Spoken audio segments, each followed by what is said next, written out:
ఇంతమందిలో విశ్వాసము గలవాడు ఎవడని చూస్తే ఆ చిన్నోడు వచ్చాడు బయటికి. అందరి దగ్గర ఉన్నాయి కానీ తెచ్చి ముందు పెట్టలే ఆయన ముందు. ఆ చిన్నోడు విశ్వాసాన్ని కనబరిచాడు.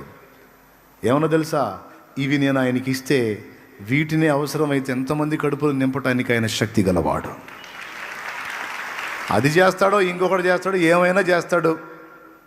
ఆయన అడిగాడు, నేను ఇస్తా అంతే, నా దగ్గర ఉన్నదే ఇస్తా అని. నా దగ్గర లేని సమకూర్చి ఇస్తాను అనుకోలా, ఉన్నదే తీసుకెళ్ళి ముందు పెట్టాడు. యేసు ప్రభు కూడా మరి ఇంతమందికి ఇయ్యక్కడ్రా అనలా, వాడి విశ్వాసాన్ని చిన్నబుచ్చలా దగ్గర తీసుకొని, నానా ఎంత దానగుణంరా నీది. ఇది బైబిల్లో రియల్గా రాసుందా లేకపోతే ఏదో షోనా?